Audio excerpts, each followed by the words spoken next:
Estamos celebrando o 11º domingo do Tempo Comum, e o Tempo Comum na liturgia cristã é um tempo em que nós somos convidados a cultivar a espiritualidade, cultivar a fé em meio à cotidianidade da nossa vida. Este momento de pandemia, ele mexeu com todas as dimensões da nossa vida. Trabalho, relacionamentos, tempo livre, vida eclesial, também dimensão econômica, na medida em que traz preocupações quanto ao presente e ao futuro em termos de sustentabilidade.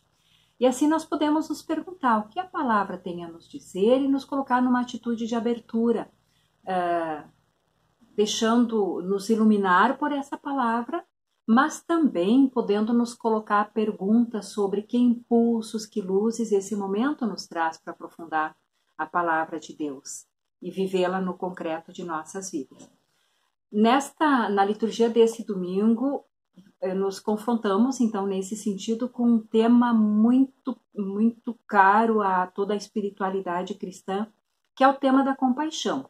E somos convidados a refletir sobre o amor compassivo de Jesus também, sobre a compaixão que deve impulsionar a vida e a prática de quem o segue. Olhando para o conjunto dos textos bíblicos que temos para conduzir a nossa reflexão, nós vemos que o Evangelho, que trata de modo central sobre esse tema da compaixão, é respaldado pela primeira, pela segunda leitura. Na primeira leitura, nós temos uma reflexão, uma passagem que nos apresenta o Deus da aliança, que elege um povo com o qual estabelece laços de comunhão e de proximidade e ao qual confia uma missão sacerdotal, que é ser um sinal de Deus no meio das outras nações. E a segunda leitura vai nos apresentar uma comunidade de discípulos e discípulas que se reconhece fundamentalmente uma comunidade de pessoas às quais Deus ama e, com base nessa certeza do amor de Deus, tem como missão dar testemunho do amor de Deus a todas as pessoas. O evangelho desse domingo é uma passagem de Mateus que toma o final da narrativa, da sessão narrativa do ministério de Jesus na Galileia e o início do discurso missionário, a narrativa sobre o ministério de Jesus na Galileia, que se encontra, então, no capítulo 8 e 9 de Mateus, e o início do discurso missionário, que está no capítulo 10 de Mateus. Os 3 últimos versículos do capítulo 9 nos apresentam Jesus profundamente sensibilizado pela situação de sofrimento e abandono das multidões. O texto nos diz: vendo Jesus as multidões, compadeceu-se delas, porque estavam cansados e abatidos, como ovelhas que não têm pastor. Essa passagem também mostra que Jesus está comprometido em oferecer ajuda e engajar-se na transformação dessa realidade, e sobre isso dialoga com seus discípulos. A messe é grande, os operários são poucos, e convida os discípulos à oração. Pedi ao Pai, pedi ao dono da messe que envia trabalhadores para a sua colheita. Então, aprofundando um pouquinho a nossa reflexão, nós vemos que o olhar de compaixão de Jesus nos guia, nos provoca e nos convoca na meditação dessa passagem, buscando o que ela tem a nos dizer.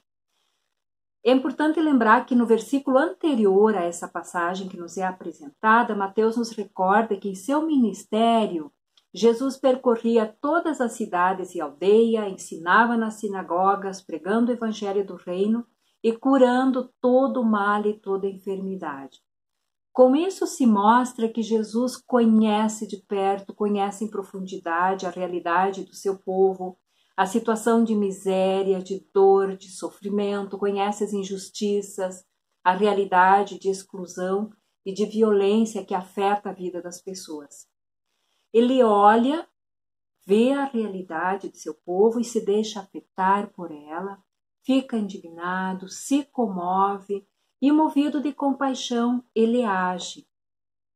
Assim ele revela, com seu olhar e com seu agir compassivo, um rosto de Deus que nós encontramos já lá no Êxodo, que nos diz: eu vi a aflição do meu povo que está no Egito, vi seus clamores por causa de seus opressores. Sim, eu conheço seus sofrimentos e desci para libertá-los da mão dos egípcios e para fazê-los subir do Egito para uma terra fértil e espaçosa, uma terra que mana leite e mel. Então, Jesus traz esse rosto compassivo de Deus em sua prática. E é interessante a gente também ter presente aqui que, diante da realidade difícil das multidões e os desafios, Jesus não se desespera, ele está ocupado e preocupado em agir. E diante dessa realidade, ele mobiliza de novo e renova toda a sua confiança no Pai, convida os seus discípulos a fazê-lo. Também a viver essa confiança e a pedir que o Pai envie trabalhadores para a messe. Mas Mateus vai nos mostrar também em sua narrativa que não basta apenas esperar de Deus Pai a resposta para a realidade de sofrimento e abandono.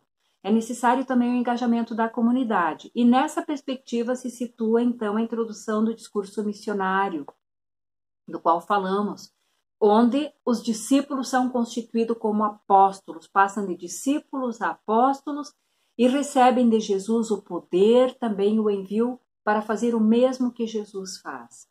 E essa passagem vai culminar com uma convocação a tudo realizar na lógica do amor e da gratuidade. E nos diz essa passagem, no seu último versículo, de graça recebeste, de graça deveis dar. Assim, o Evangelho nos mostra que Jesus impulsiona um movimento que se caracteriza e deve se caracterizar pela compaixão, pelo amor e pela gratuidade.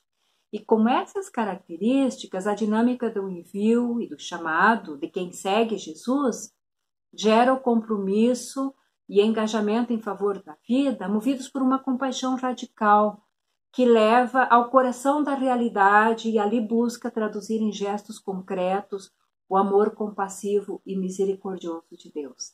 Então, todos nós, discípulos e discípulas que hoje buscamos seguir Jesus, nosso Mestre, temos esse compromisso de ser no mundo sinal do amor compassivo de Deus. Então, deixemos-nos interpelar por essa palavra, mobilizar por essa palavra.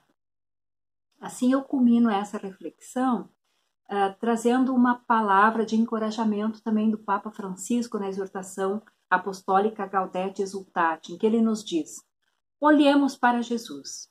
A sua entranhada compaixão não era algo que o ensimesmava, não era uma compaixão paralisadora, era uma compaixão que o impelia fortemente a sair de si mesmo, a fim de anunciar, mandar em missão, enviar a curar e libertar.